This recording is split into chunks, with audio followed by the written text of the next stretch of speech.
Palavra da Verdade, com Hernandes Dias Lopes. Meus amados irmãos, nós vamos abrir a Palavra de Deus no livro de Atos dos Apóstolos, capítulo 20. Faremos a leitura dos versos 7 ao verso 12. Atos 20, 7 a 12.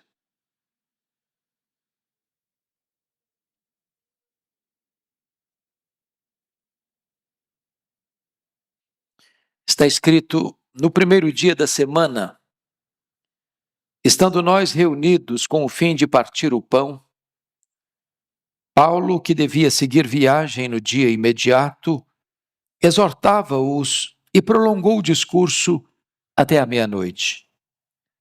Havia muitas lâmpadas no cenáculo onde estávamos reunidos. Um jovem chamado Eutico, que estava sentado numa janela, adormecendo profundamente durante o prolongado discurso de Paulo, vencido pelo sono, caiu do terceiro andar abaixo e foi levantado morto. Descendo, porém, Paulo inclinou-se sobre ele e, abraçando-o, disse: não vos perturbeis, que a vida nele está. Subindo de novo, partiu o pão e comeu. E ainda lhes falou largamente até ao romper da alva, e assim partiu. Então conduziram vivo o rapaz e sentiram-se grandemente confortados. Amém. Eu gostaria de tratar deste assunto com os meus amados à luz desse texto, com o seguinte tema: saia da janela. Saia da janela. O apóstolo Paulo está empreendendo a sua segunda viagem missionária e ele, quando queria ir para a Ásia, o Espírito de Cristo o impediu de entrar na Ásia. Ele escuta em Troade uma voz de um varão macedônio dizendo: passa a Macedônia e ajuda-nos. E então ele entendeu que esta era a vontade de Deus e entrou na Macedônia. Entrou no Ocidente, entrou no que nós chamamos de Europa. E dali, de Troade, ele embarca, porque era uma cidade portuária, e desembarca em Neápolis, próximo de Filipos. Então vai para Filipos, depois vai para Tessalônica, depois vai para Bereia, depois vai para Atenas, depois vai para Corinto. E ele depois empreende a terceira viagem missionária na Ásia, em Éfeso. E agora ele está retornando. Quando ele para na mesma cidade onde tivera a visão, em Troade. Ali já havia uma igreja. E ele aproveita o momento que haveria de embarcar no dia seguinte para reunir a igreja. Era domingo, era o dia do Senhor, primeiro dia da semana. A igreja estava reunida para celebrar a ceia. E diz o texto que Paulo prolongou no seu discurso. Um sermão longo.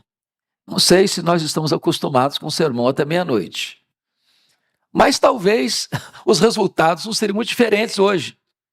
O certo é que um rapaz chamado Eutico está sentado à janela, no terceiro andar. Já é um grande risco. E então, em virtude do longo discurso, do longo sermão de Paulo, as muitas luzes, lá pelas tantas ele foi tomado pelo sono. E o sono venceu. E diz o texto bíblico que ele caiu do terceiro andar.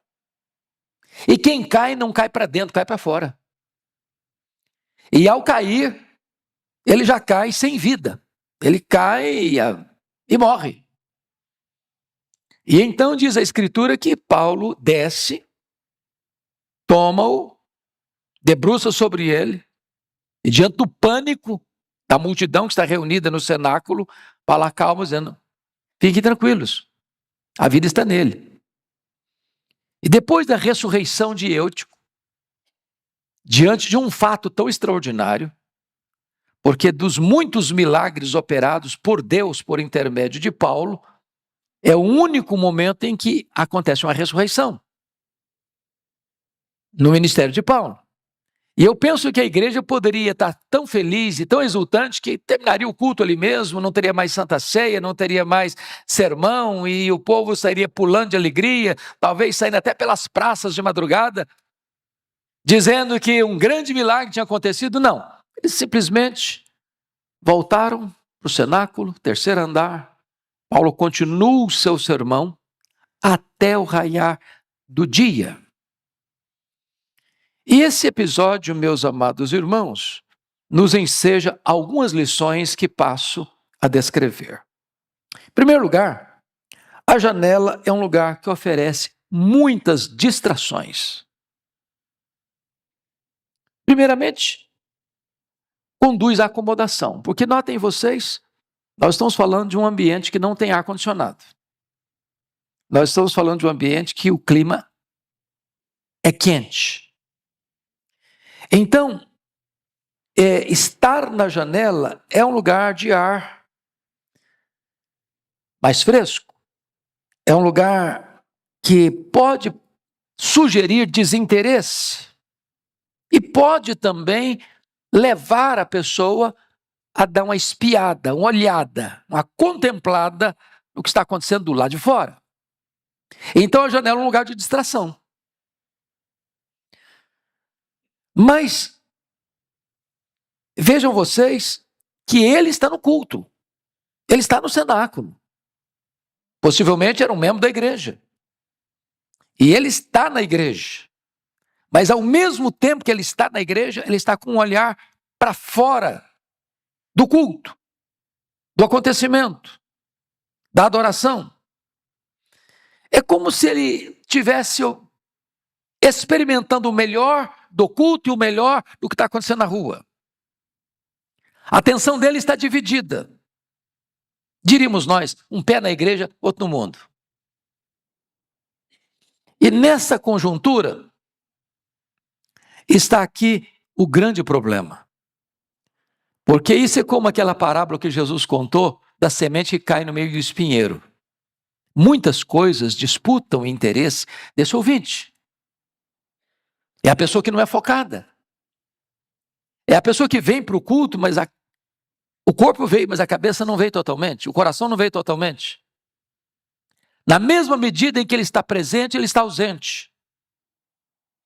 Além disso, isso conduz a uma espécie de insatisfação interior. Num dado momento, o eutico desconectou-se com o culto. Num dado momento, o eutico parou de ouvir o apóstolo Paulo. Num dado momento, as coisas de dentro já não atraíam tanto mais. De repente, o que está do lado de fora, pulsando lá na rua, no movimento do vai e vem, é que capta a atenção dele. E ao perder o interesse dentro, ele vai se ligando ao que está fora. E esse é um risco ainda hoje. É o risco que aconteceu com o pródigo. Ele está na casa do pai, ele tem a mesa farta do pai, ele tem comunhão com o pai, ele tem a proteção do pai, ele tem o cuidado do pai. Mas de repente o coração dele já está do lado de fora da casa do pai. Ele é atraído por uma coisa que chama a atenção dos seus olhos. Talvez a curiosidade. E se você para perceber as tentações que rondam o coração de um jovem, às vezes a curiosidade é grande. Por exemplo, a curiosidade talvez seja a principal razão pela qual um jovem se matricula na experiência das drogas. Um baseado aqui, uma cheirada acolá, um gole aqui, uma aventura acolá. E hoje, quando infelizmente o Brasil aprova a descriminalização da questão da maconha, de até 40 gramas, que dá para fazer mais de 50 baseados, nós estamos não só abrindo uma janela colorida de tentação, mas empurrando a juventude. Terceiro andar abaixo. Porque é provado que hoje, por exemplo, a maconha tira completamente a concentração de um rapaz para estudar, para trabalhar, para se relacionar, que é a porta de entrada para outras drogas. É a janela aberta que conduz a uma insatisfação interior e que leva as pessoas a quererem satisfazer essa curiosidade ou essa insatisfação interior. Mas mais do que isso, a janela é um local que pode oferecer para as pessoas um limite perigoso. Porque é preciso ter equilíbrio. Qualquer desequilíbrio, a pessoa pode cair. E esse limite é perigoso porque a pessoa pode pensar assim: até onde eu posso ir? Quando eu devo parar?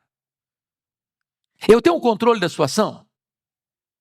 Eu posso parar quando eu quero parar?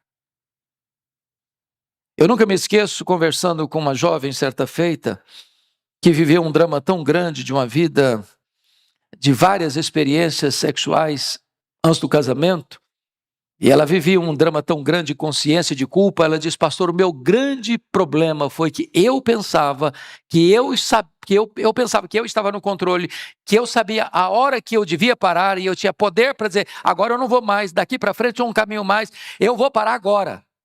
E percebi, eu não estava no controle. É a janela. É a janela. Mas mais do que isso, essa janela, ela conduz a muitas ilusões. Porque a janela de hoje não é a janela na parede de uma casa ou de um cenáculo. A janela hoje, ela é colorida, ela é movimentada, ela está à disposição de um aperto do seu dedo, no seu smartphone, no seu computador.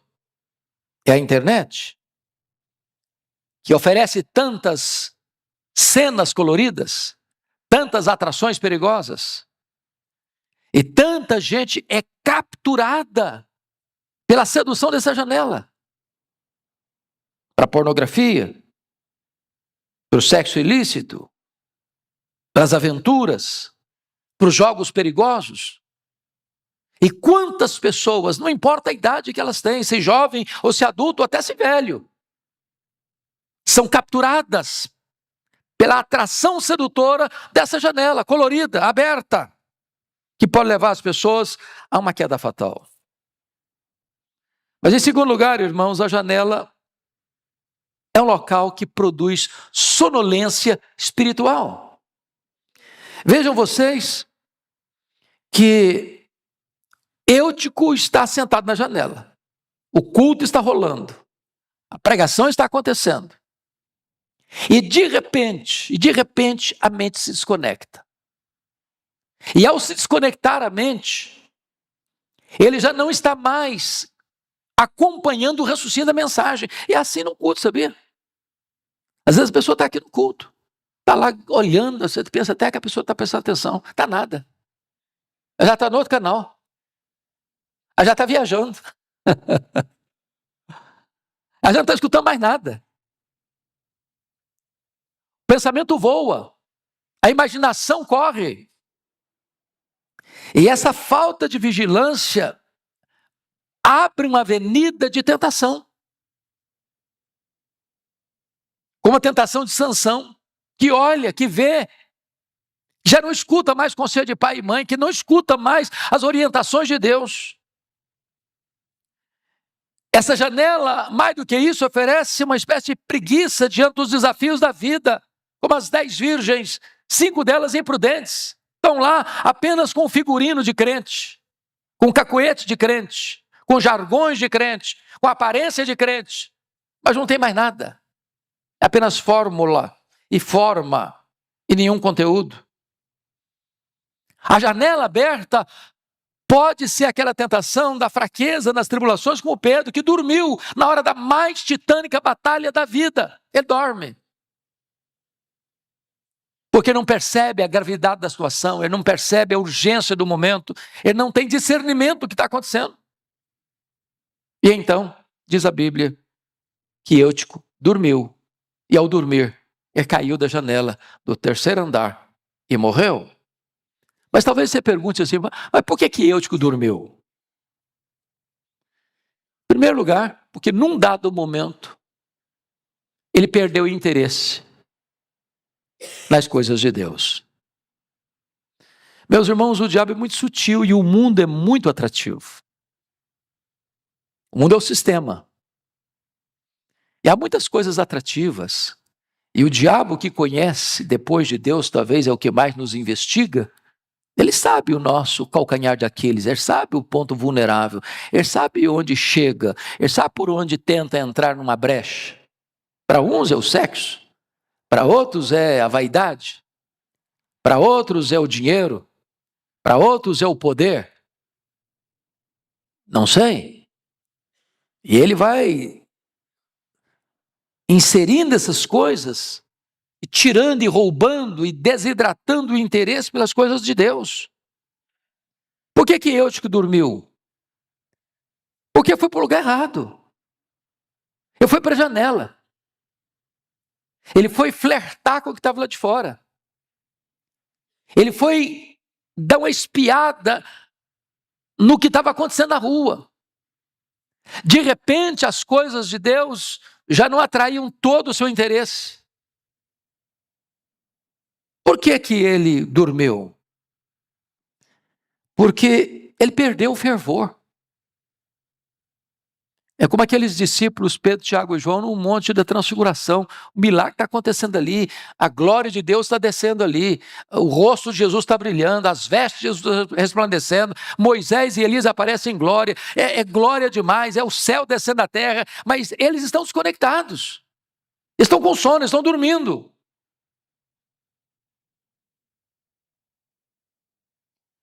Poderíamos dizer, literalmente, que Eutico morreu de sono.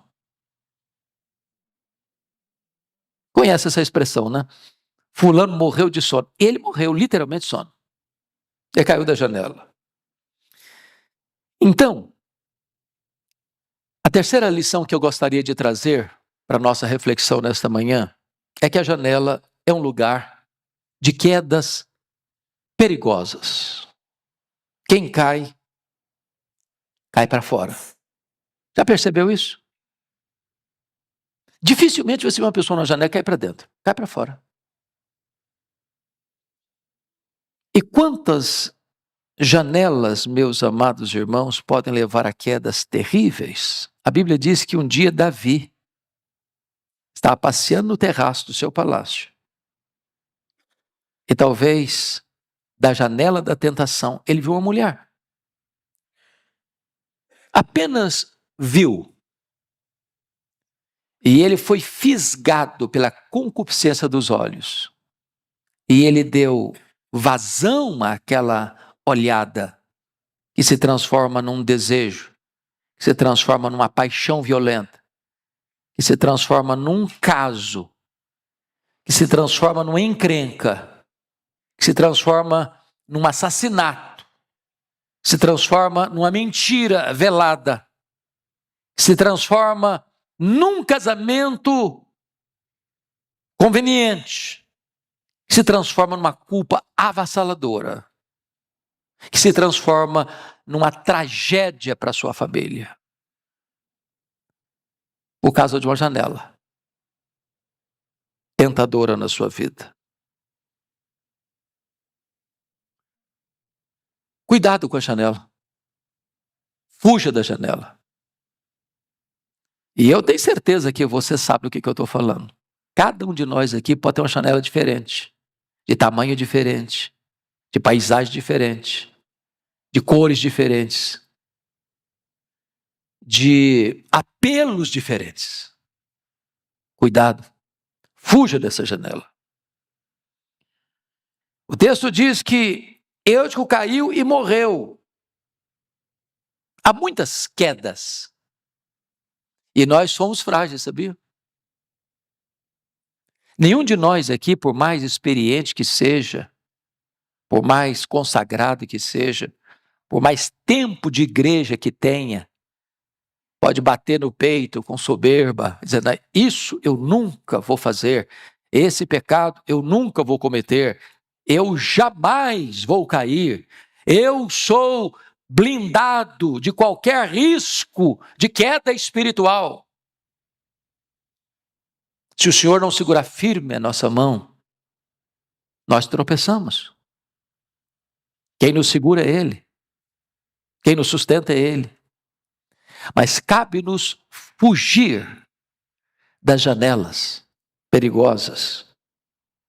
Há muitos jovens feridos, há muitos homens feridos, há muitas mulheres feridas, há muitos crentes feridos. Eutico caiu, Eutico morreu, porque ele não ouviu. Eu imagino que o apóstolo Paulo, que tinha passado por Troade, e passado por Troade talvez mais de 5 anos. Ele passou 1 ano e meio em Corinto, ele passou 3 anos em Éfeso.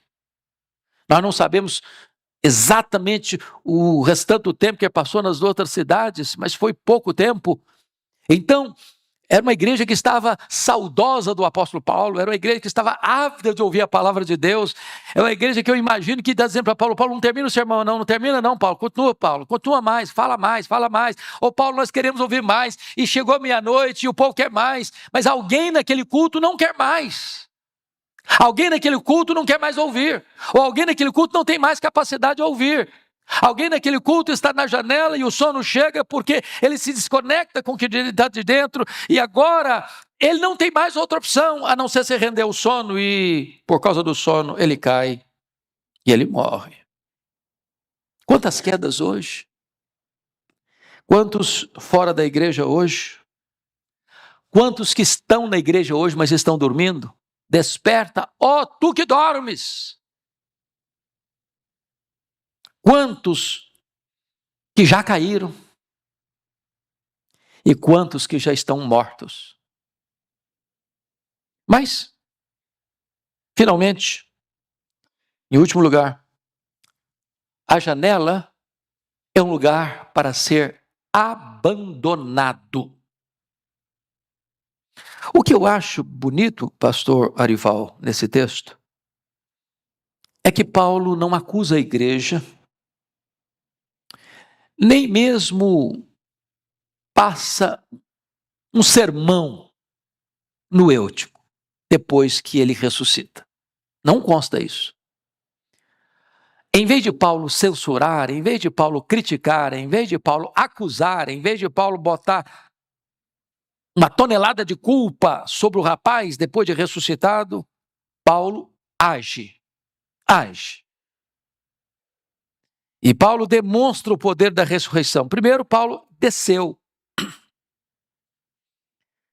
Veja você comigo, versículo 10. Descendo, porém, Paulo inclinou-se sobre ele. O Eutico só se levantou porque o Paulo desceu. Tem hora que nós precisamos descer aos que caíram para socorrê-los. É triste quando você vê uma cena de alguém resvalando os pés e caindo, alguém numa janela e caindo, todo mundo começa a apedrejar. Todo mundo começa a massacrar ainda mais. Às vezes a impiedade daqueles que não caíram com os que caíram é um ato que não revela graça. Nós não podemos ser um exército que massacra e mata ainda mais os que caíram e estão feridos. Paulo desceu. Segundo, Paulo se inclinou sobre ele.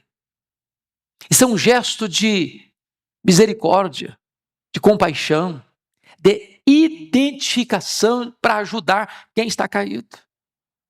Quando você lê no livro de Reis, 2 vezes, a história de Elias e de Eliseu, que lida com um menino morto, semelhante ao que Paulo está fazendo com Eutico, que eles se inclinaram, que eles se envolveram, que eles não ficaram distante, censurando, ou sentindo asco daquele que caiu, daquele que morreu.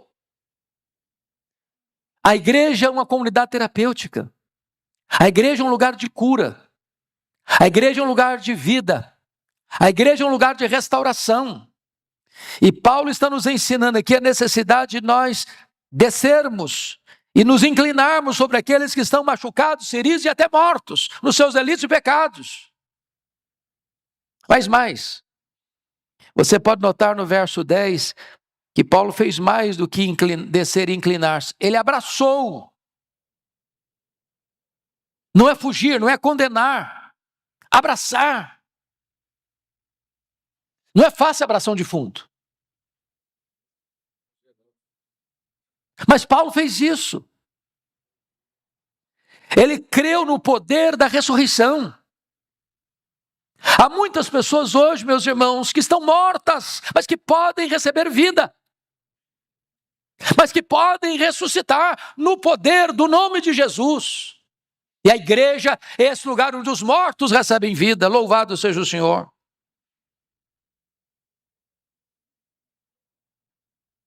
Quando o profeta Ezequiel, no seu ministério, foi chamado para olhar a cena do povo de Deus, do povo de Israel, ele foi conduzido para um vale de ossos sequíssimos.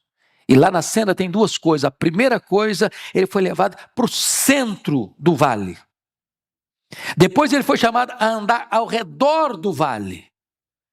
Ou seja, é preciso ter uma visão completa, plena, do centro, da periferia, de todos os ângulos, por todos os lados, do que está acontecendo. E quando ele olha, ele vê um vale de ossos sequíssimos. E a pergunta que lhe foi feita é essa: filho do homem, poderão reviver esses ossos? E a resposta dele foi: Senhor Deus, tu sabes. Então profetiza. E na medida que ele profetiza, que ele proclama a palavra, esses ossos começam a mexer, esses ossos começam a reviver, e então o Espírito Santo entra e ali se levanta um exército. É possível que os mortos ressuscitem, é possível que haja vida aonde agora reina a morte. Este é o nosso ministério. Agora me permita dizer algo a você aqui nesta manhã. Quem sabe você que está aqui, e você que está nos assistindo, é a pessoa que caiu da janela.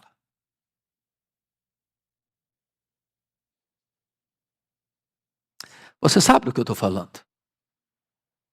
Quem sabe você é a pessoa que caiu da janela.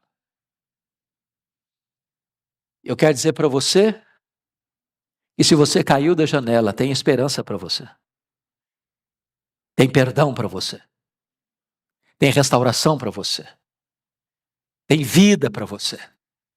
Hoje você pode trazer a esperança, a sua memória, aquilo que vai lhe dar esperança. E a Bíblia diz que se você confessar os seus pecados, Deus é fiel e justo para perdoar os seus pecados e limpar você e purificar você de toda a injustiça.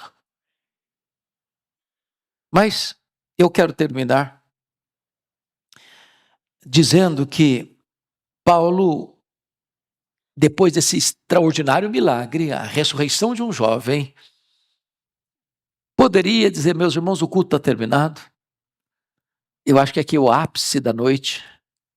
Não tem mais nada mais interessante a acontecer aqui hoje. Qualquer continuação seria um anticlímax, mas não foi o que ele fez, não.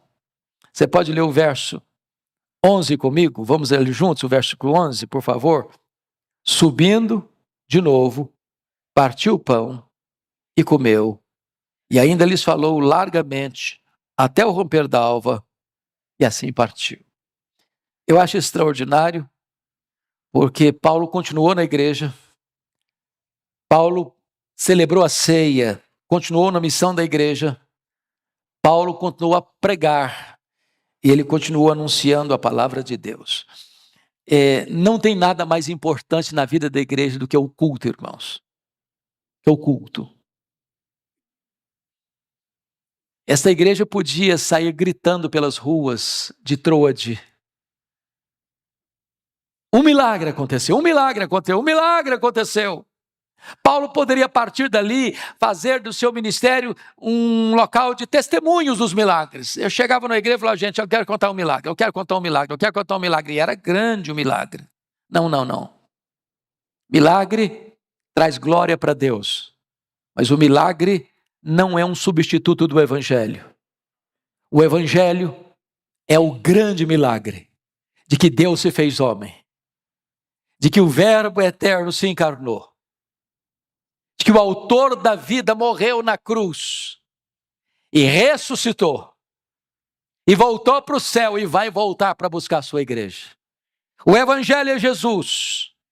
O milagre é testemunho do poder de Jesus. E o versículo 12 nos diz que conduziram um vivo rapaz e sentiram-se grandemente confortados. Os jovens precisam reviver e a igreja pode ser confortada com a ressurreição dos que estavam mortos e agora receberam vida em Cristo Jesus. A palavra que eu tenho a você nesta manhã é esta: saia da janela. Fuja da janela. Foque o seu coração e a sua mente no que Deus está falando ao seu coração. Que Deus nos ajude. Amém.